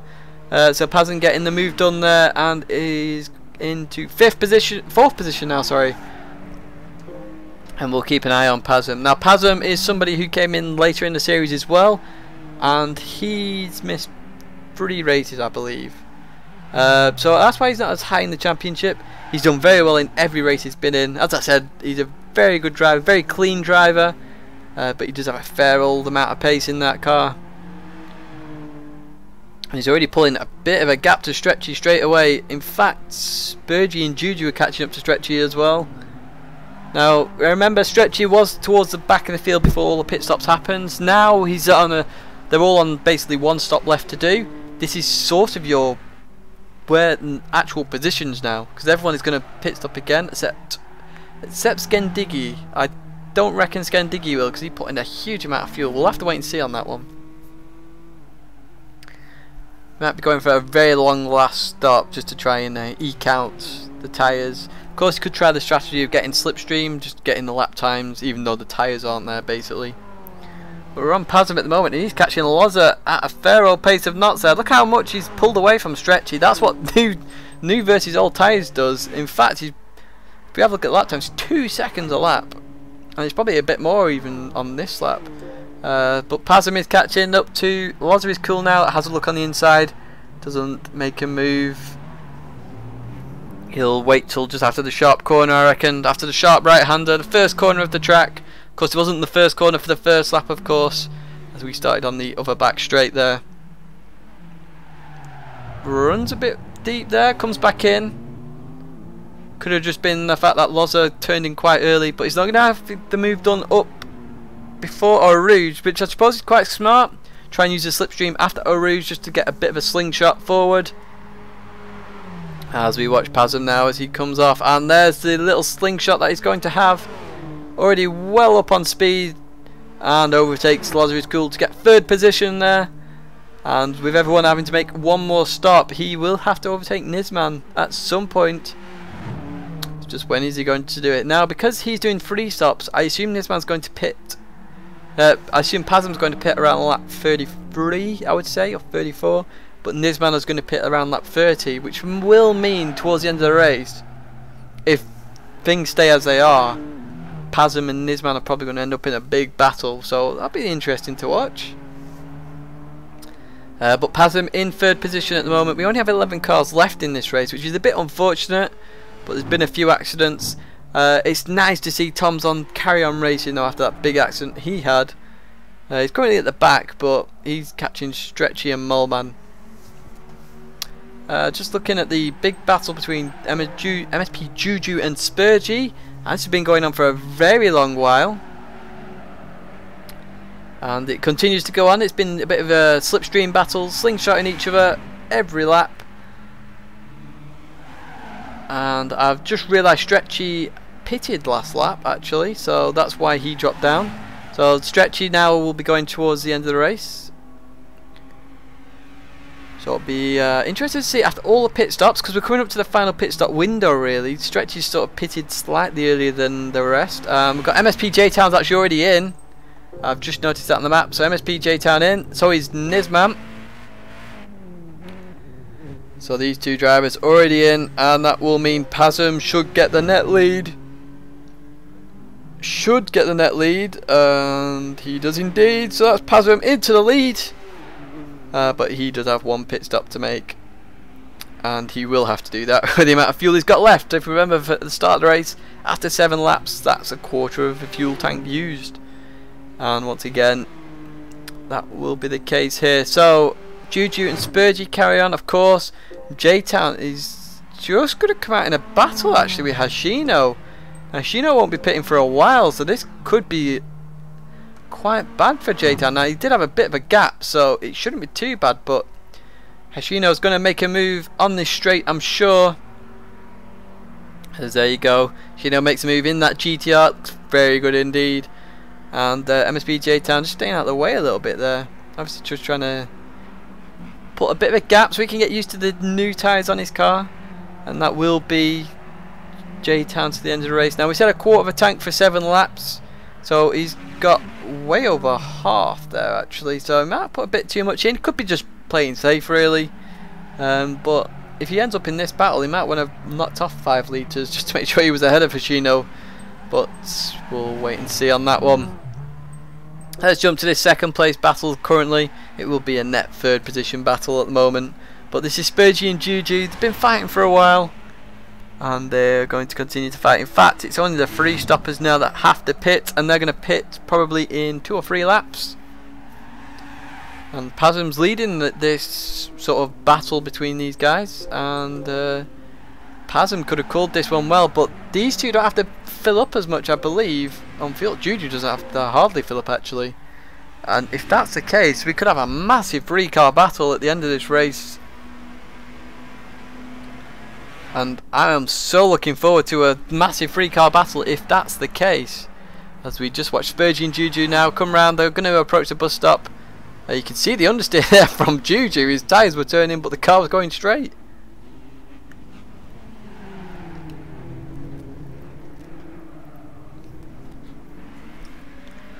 So they're now about to start lap 31, and Hashino and MSP J-Town. I'm not sure J-Town would want to have come out behind Hashino, so he will start to lose a little bit of time because he's battling. Sorry about that, I didn't mean to hit the mic. But this is lap 31 now. We have 13 laps to go of this 44 lap race.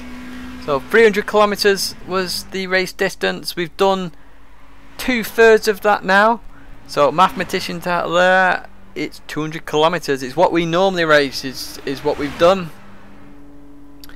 And we'll just have a little bit more to go.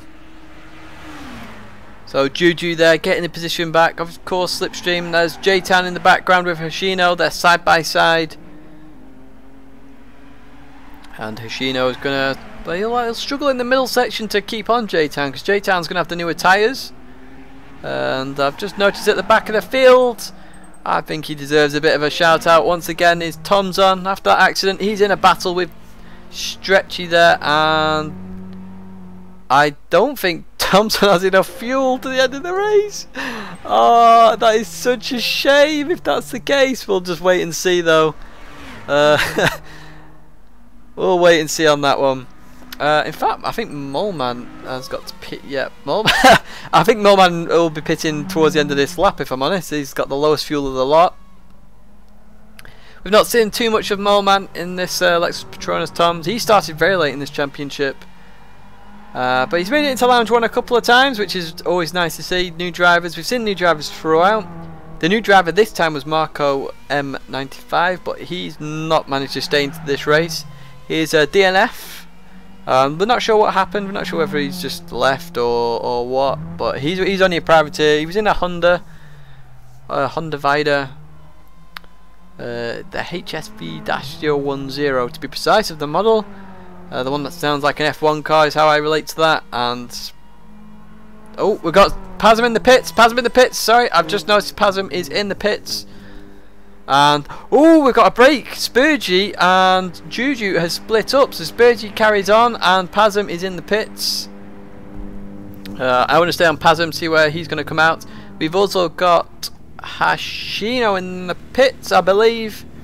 And then next up on the list we've got Skendiggy, who is staying out. I assume Skendiggy is going to stay out till the end of the race, which means that Pasm's going to have to overtake Skendiggy. So 12 laps, you're just going to want about this much fuel, about half to be precise. And look at that, bang on, Pasm's definitely got this one. And there's the fuel difference. Remember, Juju filled up more earlier on in the race, and Juju just comes out just ahead, which means we've got an absolute stunning battle for second position to happen with Juju and Pasm. Now is Spurgey as well. Is Spurgey going to be involved? I assume he is. And we're down to 10 drivers now. Who's disappeared now? Stretchy's disappeared from the radar. Now why is Stretchy disappeared? So we've got another DNF there in Stretchy. I'm not sure what's happened there. It must be a disconnect. But Lozer is cool. Pasm, these are in a fight for position till the end of the race. We've got Juju just ahead as well with Nisman. These are all fighting for positions. So Nisman and Juju fighting for fourth position. And I don't know whether these are teammates or not. I don't reckon they are. I think Nisman's in the Ultra team and Juju's in the Tech team. I know they're the same cars, but they're different teams. That's because they replaced their GTRs and Navi, I believe. Or they replaced one of the cars that was just not running to the rest of the field standards, really. Which is why we have two teams of Calsonics. But Pasm is going to be fighting with Lozer is cool. But these two are actually on the back of Juju and Nisman. So there's your 4-car battle. Question is Spurgey, actually. Let's jump to Spurgey. Is Spurgey going to pit this lap? Now if Spurgey pits, where's he going to come out? Because there's 4 cars there, and he does pit indeed. He is pitting and hits the wall. I think they've all hit the wall slightly. I'm not sure whether that's helping them or not. But MSPJ Town are going to the lead. I think this is MSPJ Town's. Unless there's some issue with the servers and people are disconnecting, it would seem like J Town's going to win this. And Skendiggy is in the pits. Skendiggy is. I wasn't expecting Skendiggy in the pits, but he has come in. I don't assume he's coming in for fuel either. No, he's just gonna whack some tyres on. See, this is the problem with Skendiggy's fuel strategy. Is he could have saved probably like 15 litres to fill up now, and not lost any time at all, and he'd be on 0.6 times 15 is what, 10 seconds. He could have been 10 seconds up the road. Where's Spurgey going to come out? Spurgey is going to be coming out. Oh, there's the battle! So Juju and Nisman. Lozer is cool goes behind. So Spurgey's going to pull in behind Lozer is cool. And that means Pasm is going to be involved. So we have a 5-car battle for second position. 5 cars in this race. And we've got an epic finale just for you here. So we've got Nisman, Juju. Juju's making a move with Slipstream alone. Lozer is cool's going to come into it. Lozer is cool makes a move. And then we've got we got Spurgey and Pasm. 5 cars there, and who comes out on top here? So Juju comes out on top, and Nisman basically stops on the corner, and nobody hits each other, which is good. But there we go. So we have an epic 5-car battle for second position. We're just going to look a bit further down the field initially. So we've got Hashino and Skendiggy battling. They're going to be battling for 7th position. Which is unfortunate for Skendiggy to say he was fighting for 2nd at the start of this race. Then have Moleman and Tomzon, and Tomzon could catch Moleman. Tomzon, remember, qualified 2nd, so he's got the pace. We'll keep an eye out on for that, but we're going to jump to this 5-car battle for second position. 5 cars that have in with a chance of winning this. And I am so looking forward to these next 11 laps to see who comes out on top. It's amazing to think we have had an hour and 16 minutes of racing, and 5 cars are within a second of each other for second position. Now they all want to move up this championship. They all want to do well. In fact, Juju is pulling a bit of a gap to the rest of them. This is going to be very interesting to see. We'll just watch them come round the left-hander here as they approach the bus stop. In fact, we're going to jump behind to Nisman. Nisman runs a bit wide there. Be careful. Is anyone making a move coming up to the bus stop chicane? No, they're all line astern. And I think when we get to the top of Eau Rouge and on that straight, we'll have a look who makes any moves. And then we're going to have a look at the Drivers' Championship, see where these drivers are in there, and see who's going to benefit the most from staying where they are or moving up in positions. Now Spurgey is going to want to be in finish 2nd just because he's 2nd in the championship. I can tell you that much. But I can't remember where some of these guys are in the championship. I believe Nisman's 7th from memory. So he should gain positions from this. It depends how many points behind he is, but they're coming to the straight now, so this is all slipstream, and Juju's going to be overtaken, but by how many, and how, where are they all going to start darting? So that's this man making a move, so then we've got Lozer is Cool, and Lozer is Cool makes a move, so Juju just loses 2 positions this time. Spurgey and Pasm right there as well, but they didn't make any positions, so we know our drivers.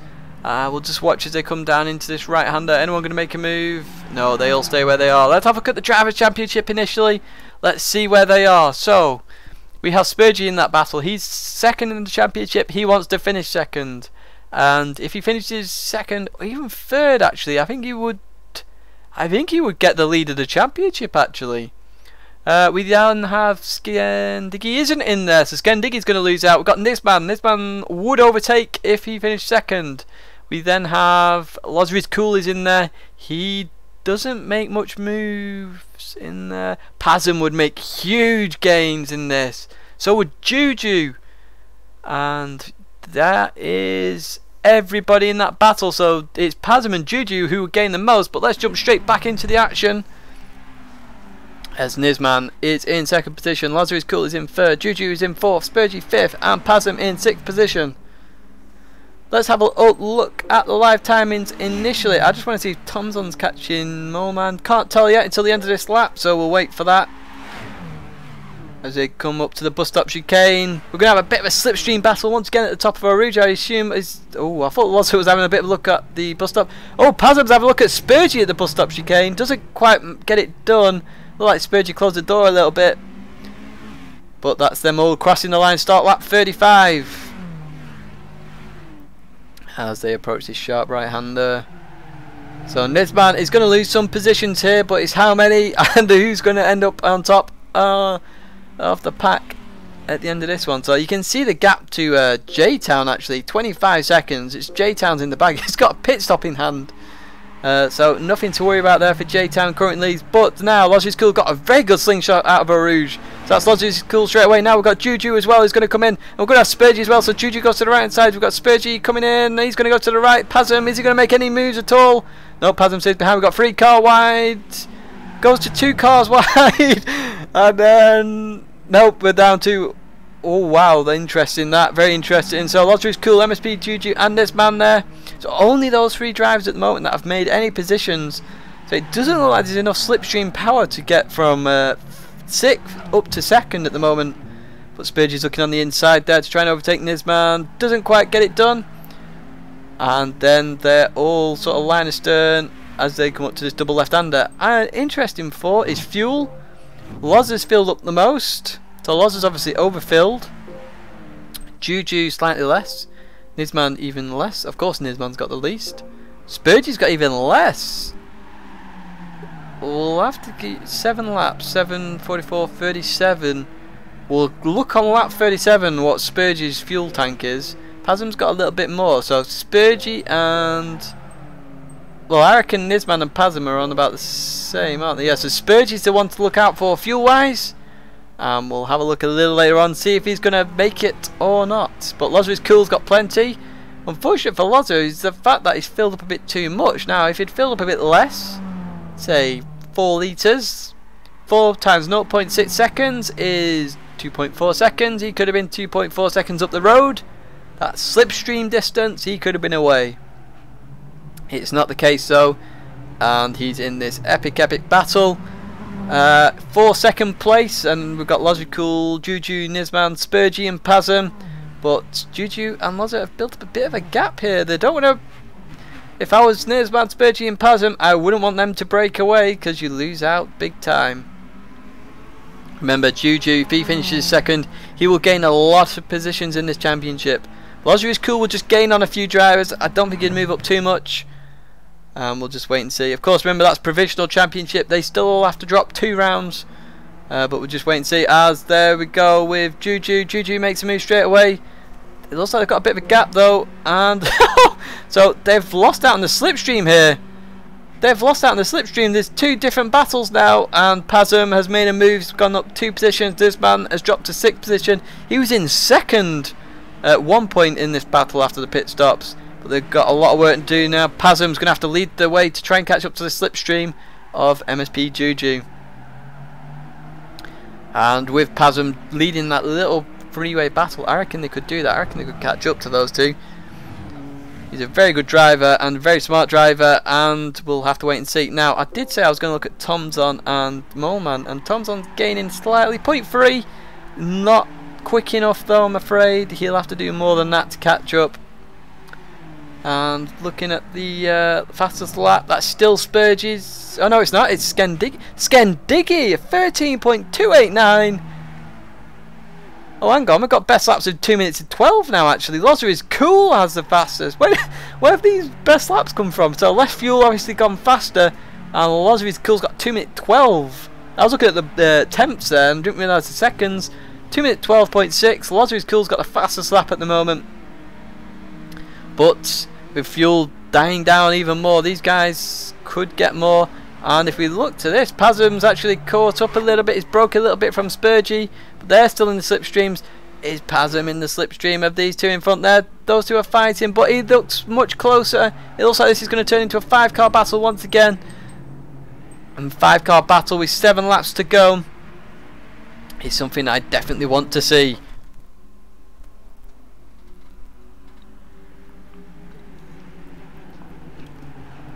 So 5 cars in with a shot of second place.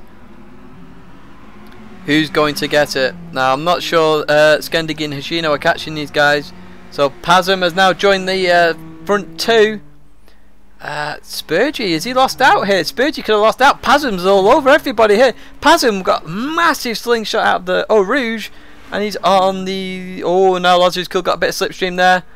But I think Spurgey's in there now as well. They're going the same speed, so it's a 5-car battle once again. Juju mustn't have any downforce. Oh, sorry, Nisman mustn't have any downforce whatsoever. Made a bit of a mistake. Has to go over the chicane bumps. If I was Nisman, I'd give that position back to Spurgey, as he does appropriately. Well done, Nisman. Racing fair there. Realised he gained a bit of an advantage. Gave the position back. And then they continue racing once again. They haven't lost out too much either, so they should still be in the slipstream. But Nisman looks like he hasn't got any downforce whatsoever, because he was so much faster than Spurgey. Spurgey was in slipstream, but Nisman just... He must have like nitrous on there or something. But this is Gran Turismo 5 and they don't have nitrous, so it's definitely downforce. We're going to have a brief look just a bit further back at Hoshino Skendiggy while that crazy battle for second position is happening. This battle for 7th position is happening, and Hoshino's leading it currently. I still feel for Skendiggy. He was fighting for second. Obviously, oh, I thought he'd... yes, that was the reason, wasn't it? Skendiggy just filled up too much earlier on in the race. Didn't have to fill up at the end of the race, and then that's what cost him 10 seconds. In fact, how far behind is he of this previous pack? I reckon he's about 10 seconds off, you know. I'll be interested to see that. Excuse me for that hiccup. Now Spurgey's fuel, oh, it looks like he's just got enough, only just so, to make it to the end of the race. Spurgey could have filled up perfectly here, and that'd be good for Spurgey. He started in, was it 9th position, I believe he started in, did Spurgey? 10th position, around that area, and he's actually gained, he's in 5th position currently, so he's done well. And if he's got the fuel strategy spot on here, he could be in with a shot. So we've got 5 cars, sorry. Nisman is still there, just just in the slipstream, and be very interesting to watch now as we come up onto our Rouge. Oh, there's a bit of dust up front. So Lazarus Cool loses out to Juju straight away. We've got Pasm now, it's going to come in. Where's Pasm going to go? He's going down the middle. Pasm's going down the middle. We've got 3 cars, so Lazarus Cool's lost out. And Spage is trying to get in there as well. But Pasm, he's all over the place. He's trying to defend from every single car. Doesn't quite do it. Lazarus Cool maintained a position there. That's very well done by Lazar to say he was out in front of the pack. And oh no, loses out. Wow, Juju round the outside. So Juju round the outside gets the position from Lazarus Cool. Spurgey is trying to go do the same round Lazarus Cool as well, but no, Lazar defends that one this time. This man's in there as well. Gonna have to be careful. Pasm's breaking away quite quickly here. If Pasm breaks away, that would be good for Pasm. Instantly tried to break the slipstream there. Goes to the left hand side. Comes back onto the racing line for the double left-hander. And is he breaking the slipstream enough though? That's the question. There's a lot of weaving going on, but it is only one move. And Pasm's doing very well. Instantly trying to break it. Not sure he's done enough yet though. We'll have to wait and see when they come onto that. fast sweeping corners, which are after this little section. There's just 2 right-handers, and then we'll find out. So as they come on to this little section, we're watching Juju, because it's whether Juju is still in the slipstream of Pasm or not. Is he still in the slipstream? Is he still in the slipstream? Pasm's obviously doing very well. Must have just had a bad qualifying session. And we look at Pasm. He's doing 150 now. Looks like they're going slightly quicker. They are indeed. They're still in the slipstream. They are still in the slipstream, and this means it's still a 5-car battle for that second position. Who's going to do it? Who's going to get this? We'll have to wait and see. We've only got 5 more laps now, because they're starting lap 39, to find out who's going to get this second position. I'm just so looking forward to that last lap. We all know what it's like in previous races with that last lap. It's chaos, chaos, chaos. Now, one thing I was going to look at is Tidgney. You see, he's only... he's 7 seconds off Nisman. Now, that's all fuel. Now, you think about strategy before. He filled up too much and didn't fill up at all at the last stop. That's the 7 seconds. He could have been in this. It could have been a 6-car battle. But unfortunately for him, he filled up wrong.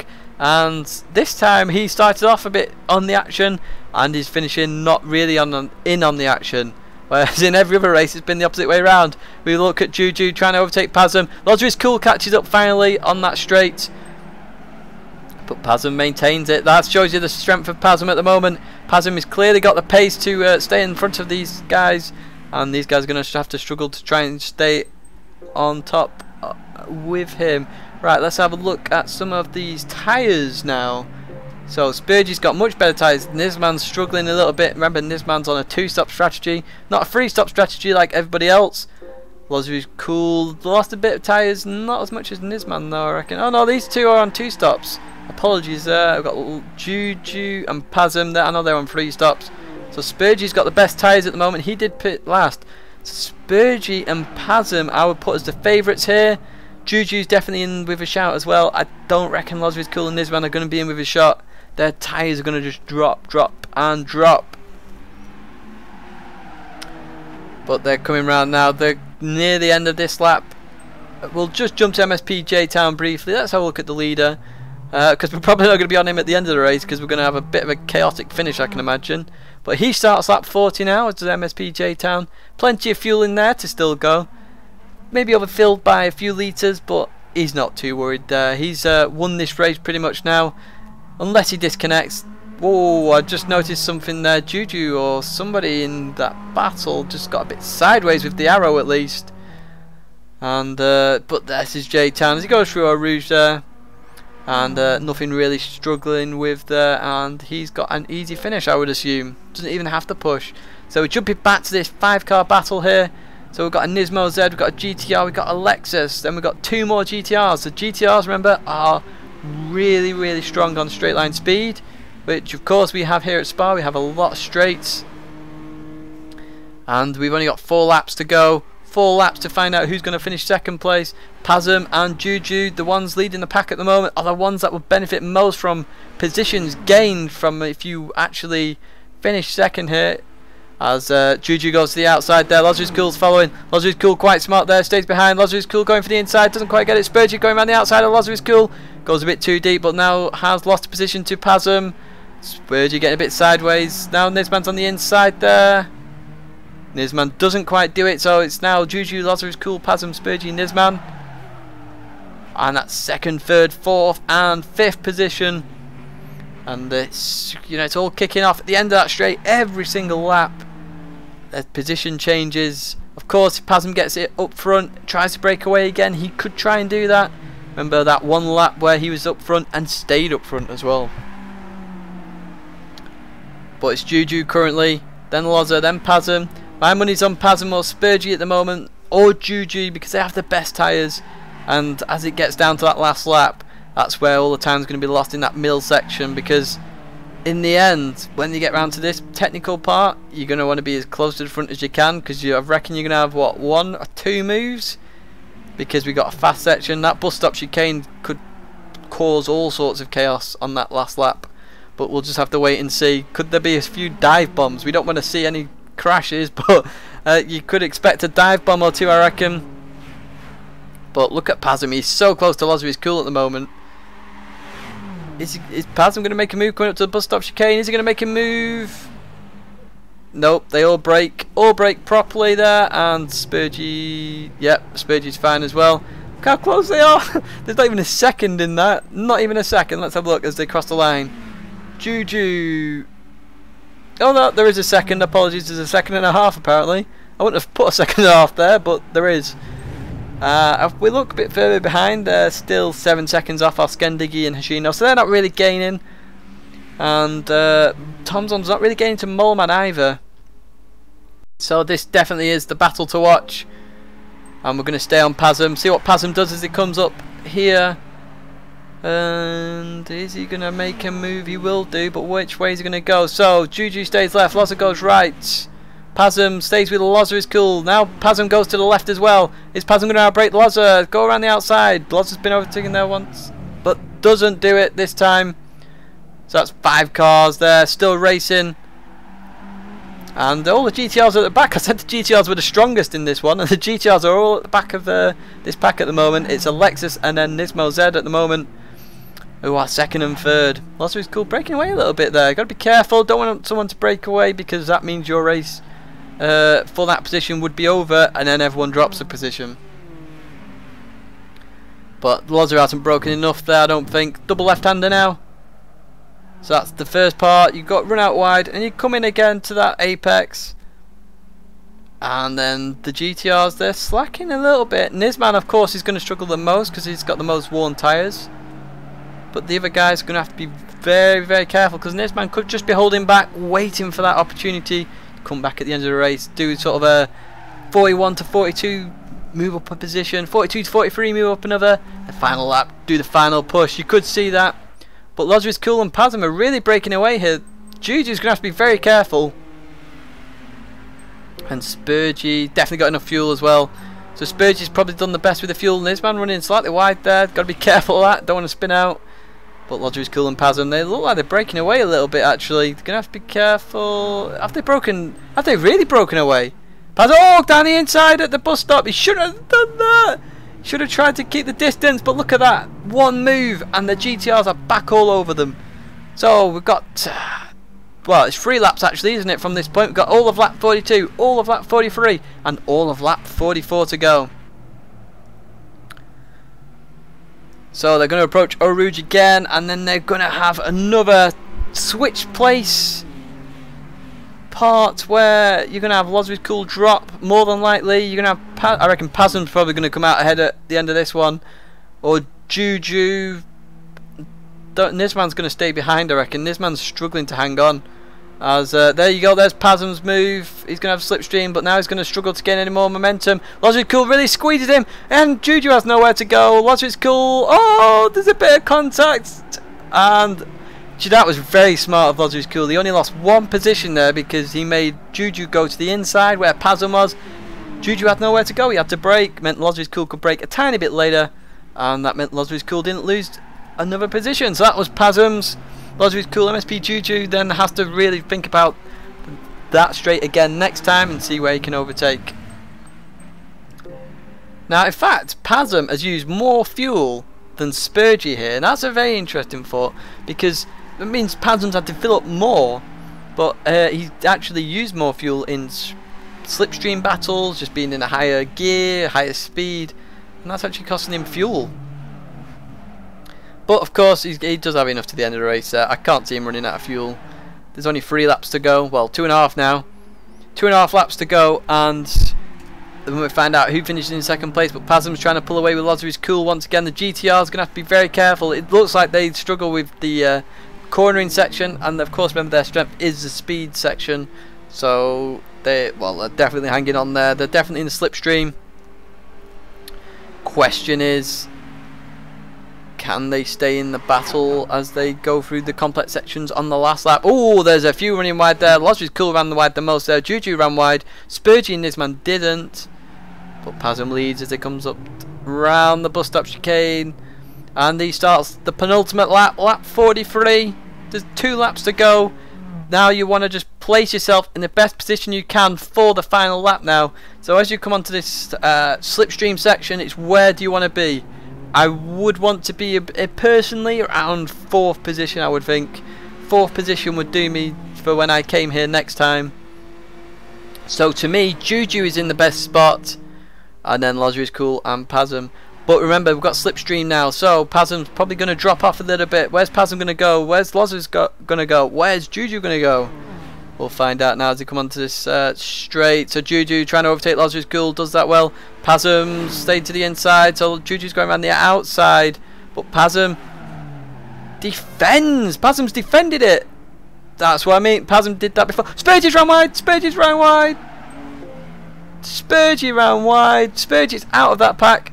He's going to have to try hard to get back in that slipstream. Not sure what happened there, but Spurgey ran wide. That's going to cost him. He's going to have dirt on his tyres. So we've got 1.5 laps to go. We've got Spurgey running wide. He's definitely not in the slipstream there at the moment. He's going to have to really push to try and get in that slipstream. So that turns into a 4-car battle now. So with Pasm leading that battle. And he's pulling away once again.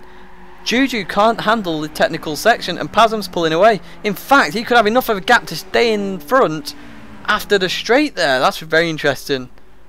So Spurgey and Pasm are my bets earlier on in this race, or when we found out that it should be a 5-car battle. And currently with Spurgey out of the basically build up, it's going to be Pasm's at the moment. MSP J-Town's just about to start the final lap. These guys have still got half a lap to go. That's the distance between first and second. And Pasm's actually got a big gap. Pasm's got a huge gap. Pasm's broke the slipstream, I think. Let's have a look. So we've got 153 there. He's broke the slipstream. Pasm's broke the slipstream. He could pull away here. Oh, this would be amazing for Pasm. This could be a 2nd place. He started somewhere down the field. I can't even remember how far down the field. He was quite far down, actually. About 11th, I would think. But he's in 2nd currently, as these 3 guys behind are fighting. We're going to go to MSP Juju, because if he's not in the slipstream, he's going to get overtaken. They start the final lap. Lap 44 begins now. And it's MSP J-Town's to win. It's GT5 Pasm's to get 2nd at the moment. And it's all for this final podium spot. Juju goes very close to the wall there, making sure nobody can actually cut in on the inside. Juju goes to the inside as well. Stays close to the wall as you can. We've got Lozer Cool on the outside. He's obviously trying to make sure he stays out the slipstream, make sure he doesn't make a mistake as they come onto the final straight. This is where all the movement's been happening with overtaking positions. So it's Juju currently in 3rd position. So we've got Nisman and Lozer Cool. Nisman's actually, I said about Nisman coming back in this. Nisman's going to get 3rd position. Lozer Cool goes to the inside. Lozer Cool's got the inside still for this right-hander. He's on the... Oh, has he gone around the outside? Has Nisman gone around the outside? I can't see. Camera change. Spurgey's back in there. So it's... It is Nisman's. It is Nisman's. Nisman's got it. Lozer Cool is looking but doesn't quite get it. So let's jump to Nisman now. So Nisman's got the worst tyres, remember, as well. So he's going to struggle in this technical section. So Spurgey's back in there after that mistake. Lozer Cool is in there. Juju's lost out hugely. He's gone from 3rd to 6th. So Pasm's definitely got 2nd at the moment, unless he makes a mistake. So is Nisman going to be able to hold on? Because remember, he's got the worst tyres. So let's have a look at the tyres briefly. So we've got Nisman. Lozer Cool's got better rear tyres. Spurgey's got even better tyres. Juju's got the same as Spurgey, so Nisman's definitely going to have to watch out here. Nisman and Lozer were the 2-stop strategies. Spurgey and Juju 3 stops. And they've only got a little bit of lap to go. So we're going to jump to J-Town briefly, because he's about to come across the line. About to win his next race. He's won most of the races in this season. He's about to win another. And that's another win for MSP J-Town, and I'm sure that will put him to the top of the standings at the moment, depending where Spurgey finishes. So we're going to jump back to Nisman briefly. Pasm's definitely got 2nd, unless he messes up the chicane. But we've got Nisman. They're so close. Now we're going to have to stay on this battle. Unfortunately, we can't jump to Pasm because they're coming up to bus stop chicane. There's just with 1 corner to go. He's going to brake late. He's going to brake late. He defends well. Defends to the inside. Spurgey's looking to the inside. Lozer was too busy looking. Nisman. Oh, Lozer's Cool got the inside. Lozer's Cool's got the inside. Who's got it? I can't even tell. I can't tell who's got that. Spurgey or Lozer? Who got that? I can't tell. I cannot tell you. Right, the battle behind with Hoshino. Shino and Skendiggy. Something's happened there between those 2 drivers. And Skendiggy is now going to come across in 8th. Moman will finish in 9th and Tom Dunn in 10th. But I want to know what's happened with the live timing screen and who got where. So it was Nizman. So Nizman came back at the end as I thought he would do. Lots is cool. And Spurgy just missed out there, and Juju came in 6th position. Then we had Hashino, Skendiggy, Moleman, and then we finished with Tomzon. That rounds out your top 10. We only finished with 10. We started with 14 drivers. That's been round 6, and we'll see you at round 7, which is at Suzuka, and another 300 kilometers.